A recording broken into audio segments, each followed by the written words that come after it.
Eh bien, bonjour, c'est Jimmy FPV de l'équipe UPFC. Donc, ce petit tuto, simplement pour vous montrer comment chercher et installer rapidement iNav. Alors, bah, c'est très simple. Première chose, déjà connaître le nom iNav. Si je veux aller droit au but, je vais plutôt taper iNav configurator.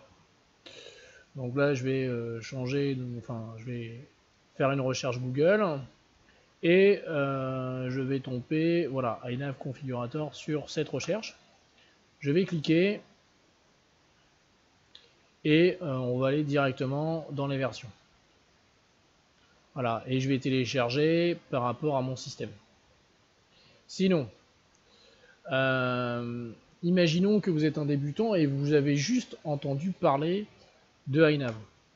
Donc vous allez faire une recherche sur iNav simplement.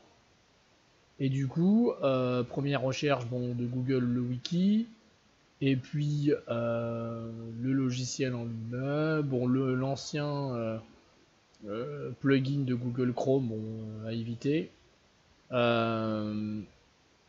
Donc, la première chose à faire, on va plutôt aller dans le dépôt, dans le GitHub. Donc on va cliquer sur celui-là. Et là, je vais vous montrer comment naviguer dans le GitHub. Donc le dépôt.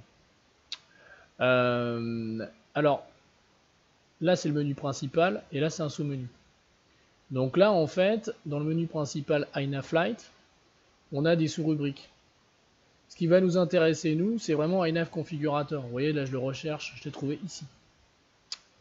Et donc le petit utilitaire bien sympathique pour les PID, la Blabox, et les scripts Lua pour FrSky. D'autres utilitaires, que moi je me sers pas. Donc du coup, iNav, ce sont les firmware, donc 49 releases. Donc les firmware pour chaque carte. Donc la dernière version, elle a été sortie le 4 novembre. Et on a les points HEX, les firmware pour chaque carte de vol. Donc moi par exemple, je suis sous Youpi forcément. Sauf que si je le télécharge, il faut que je l'injecte. Donc je vais pas m'embêter à aller télécharger les firmware comme ça pour l'avoir en local sur mon PC. Je vais donc me servir du dépôt. Je vais aller à nouveau dans le menu iNavFlight et je vais aller chercher le configurateur. Donc toujours dans les releases, donc les versions. Je vais donc télécharger la version qui m'intéresse.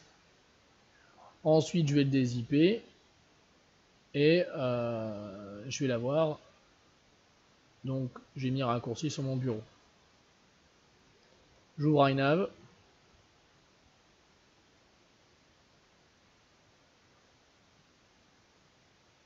Voilà, donc là j'ai pas branché ma carte de vol, autrement le port serait détecté. Je vais dans Firmware Flasher. Je choisis ma carte, une UPF7, la version.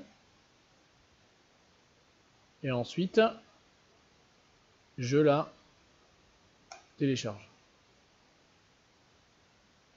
Voilà. Une fois que j'ai branché ma carte, je flash.